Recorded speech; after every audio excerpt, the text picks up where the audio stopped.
We are going to continue talking about factors. So let's look at these 9 problems that we did yesterday. Do y'all want me to work any one of them out? 23. Okay. So let's look at 23. So the first thing you want to do is find your GCF. And so you look at the integers first. So 3 and 15. Yeah. And then you look at your x's. So x to the 4th and x to the 3rd. And so you're finding what they have in common. So you're really picking the smallest variable exponent. So it'd be x to the 3rd because that will go into both of them. It's the smallest one on this one, and it'll leave 1 left here whenever you divide it. And then y squared and y cubed. Y squared, so we take the smallest y value, y squared. And so yesterday as I was going through the classes teaching this, somebody pointed out that we could just show dividing each of those terms by the GCF, and that might make it easier for us. So we are going to divide both of these by the GCF.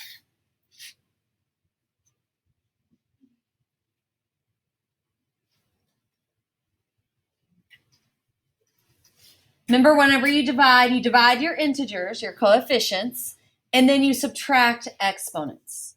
So we'll put the GCF on the outside. And we need 2 spots.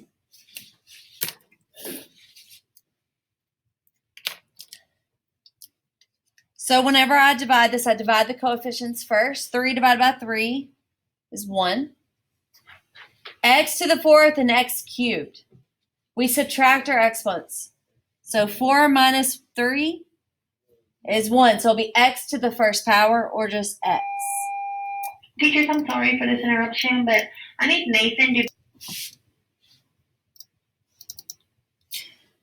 And then our y squared over y squared, they're the same. They equal 1. So we only have an x here. Okay, then the next one, 15 over 3. What does that equal? 15 divided by 3. Yeah, 5. So this would be, there's a plus. And then x3 divided by x3 is 1.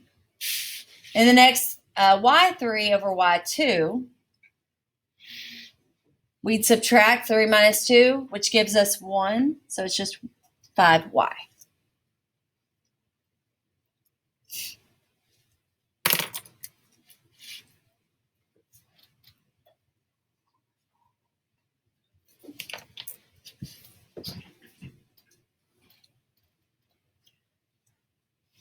Let's look at the next one. Y'all said 24 also? Okay, let's look for our GCF. 20, 15, and 30. What will go into each one of those numbers evenly? 5. And then how many y's do they have in common? What's the smallest exponent? Y squared, yep. So the 5y squared goes on the outside. How many terms are going to be on the inside? 3, because there are 3 here, so there'll be 3 terms. Okay, so we need to divide by 5y squared.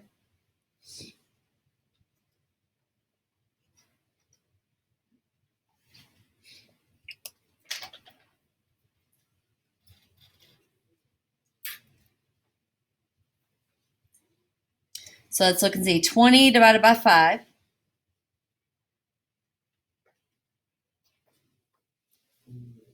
It's 4. And then y to the 4th divided by y squared. So you would subtract 4 minus 2, which would give you 2. So y squared. Then the next one, negative 15 over 5.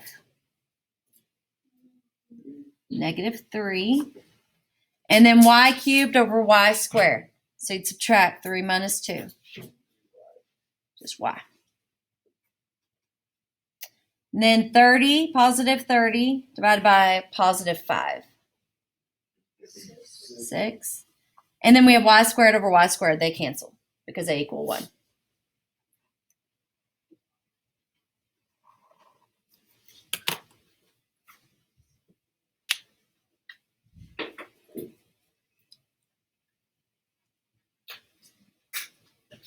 Okay, let's go to 26 through 28 since that was not assigned to you, but we do need to learn how to do that.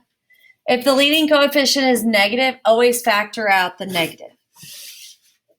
So the reason we want to do that is because if you have a 5 parentheses negative x plus 1, we don't want a negative right up against this parentheses because it kind of looks confusing. It almost looks like it's really 5 minus x plus 1. But there's a parentheses there. That means that the operation is negative. It's multiply. So what we want to do is we want to factor out a negative. So if we factor it out of this, it's going to change the sign of everything inside the parentheses. So this will be negative 5 and then parentheses x minus 1. So when you pull out or factor out a negative, it changes the sign of every term inside.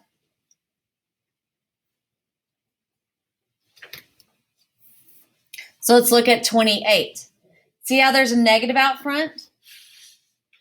We want to factor out that negative.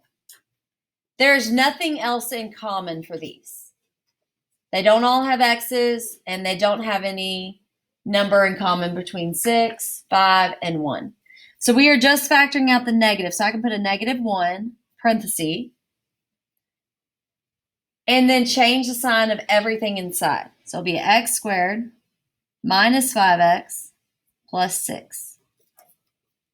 These are equivalent.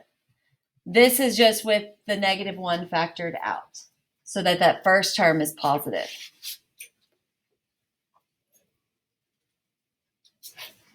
Okay, let's look at the next one. This one we can factor out a GCF. So what evenly divides negative 5 and, well, let's just say 5 and 35? 5. And then we need to look at the x and the y. So we have an x squared and an x. So what's part of the GCF? Just x. They both have just a y. So we can factor out that. When we factor out, see how there's that negative out front? So we are going to take that out front with the GCF.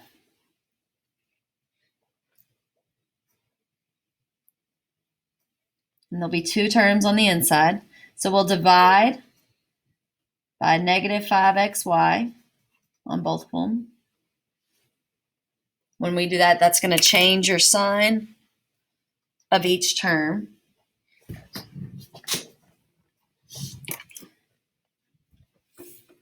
So the negative 5's cancel. We have x squared over x. It's just an x. 35 over negative 5. 7. So positive or negative? Negative.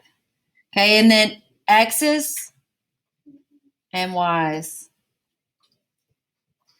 So that's it.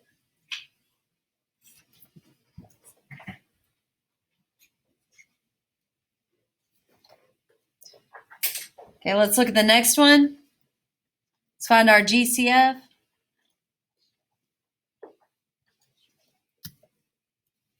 What can be factored into each one of those numbers? 2. And what about the m? What do they all at least have? One of them. So it'd just be 2m. The leading coefficient is the one that matches the greatest degree. That's what we're going to pull out. The negative 2m. There'll be 3 terms on the inside. Divide by negative 2m. And that'll change the sign of each term.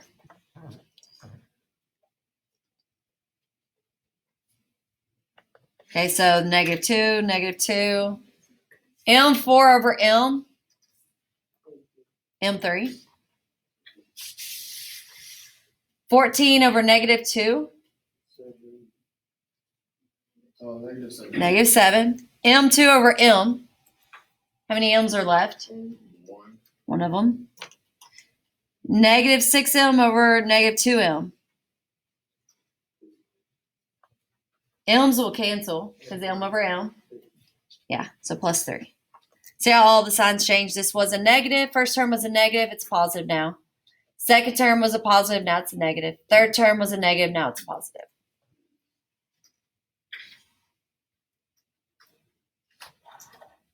Okay, make sure this is completed.